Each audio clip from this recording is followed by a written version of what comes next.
చంద్రబాబు నాయుడు గారు గొప్ప అవకాశాన్ని మీరు ఆల్రెడీ పోగొట్టుకున్నారు. జూన్ 5నే మీరు ఇండియా కూటమి ప్రధానమంత్రిగా ప్రమాణం చేసినా లేదా మోదీ గారిని deputy prime minister, home minister, finance minister, foreign minister ఏదైనా అడిగితే మీకు ఇచ్చారా? ఇవ్వలేదు. 240 సీట్లు బీజేపీకి ఉన్నప్పుడు మిమ్మల్ని నితీష్ కుమార్ని వాడుకొని ఇప్పుడు 309కి వచ్చారు. ఇప్పుడు మీ 16తో మీరు బయటకు వచ్చినా వారికి చేసే నష్టం లేదు. అప్పుడే నేను చెప్పాను, ముందు కండిషన్ ఆంధ్ర రాష్ట్రానికి స్పెషల్ స్టేటస్ ఇస్తానంటేనే నేను మీకు మద్దతు ఇస్తాను అని ప్రకటించమని. మీరు అవకాశాన్ని పోగొట్టుకున్నారు. స్టీల్ ప్లాంట్ని అమ్మను అని అనౌన్స్ చేస్తేనే మీరు మద్దతు ఇస్తానని చెప్పమన్నాను. మోదీ గారు ఇచ్చిన 10 వాగ్దానాల్లో ఒక్కటి కూడా నెరవేర్చలేదు. మీరు ఢిల్లీ లీడర్స్ని అసలు మిమ్మల్ని జైల్లో పెట్టించింది వారని మీకు తెలుసు. మీకు దేవుడిచ్చిన అవకాశాన్ని మీరు కోల్పోయారు.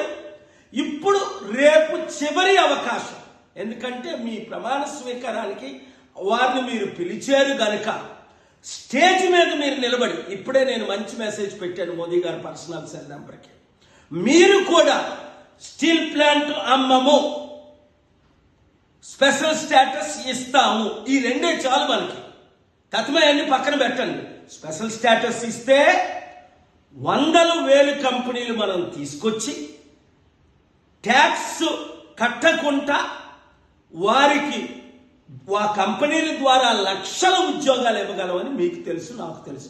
నేను చేస్తాను ఆ పని, మీకు మద్దతుగా ఉంటాను. కానీ మీరేమో స్వయం మైండ్తో వెళ్తూ ఫెయిల్ అయిపోతున్నారు. చివరికి ఎంత అప్పు ఉందో మీకు తెలియదు అంటున్నారు. 10 లక్షల కోట్లకు అత్యధికంగా మీరు చేసింది, జగన్మోహన్ రెడ్డి చేసింది అప్పు ఉంది. ఎలా కడతారండి? ఎలా ఉద్యోగాలు ఇస్తారు? ఎలా కంపెనీలు తీసుకొస్తారు? ఇంత మంచి అవకాశాన్ని పోగొట్టుకుంటే 94 గుర్తించుకోండి, 2004 మీరు దేశ నాయకులు ఎలాగైగా అవ్వాలి. నేను ఇచ్చిన సలహాలన్నీ అప్పుడు మీరు ఫాలో అయ్యారు.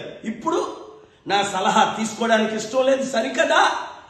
మీ బాలకృష్ణ అల్లుడిని గెలిపించడానికి నన్ను కూడా 6 లక్షల ఓట్లు నావి ఈవీఎం ట్యాంపరింగ్ చేసి ఇంత శత్రువుగా నన్ను ఎందుకు చూస్తున్నారు?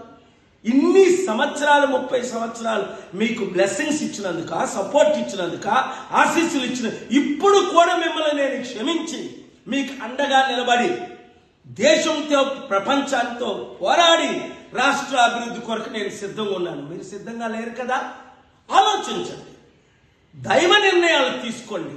దేశం కొరకు, ముఖ్యంగా మన రాష్ట్ర అభివృద్ధి కొరకు, 6 కోట్ల ప్రజల్ని రక్షించడం కొరకు ఒక్క మంచి పని మీరు చేయండి. దేవుడు మిమ్మల్ని దీవిస్తాడు.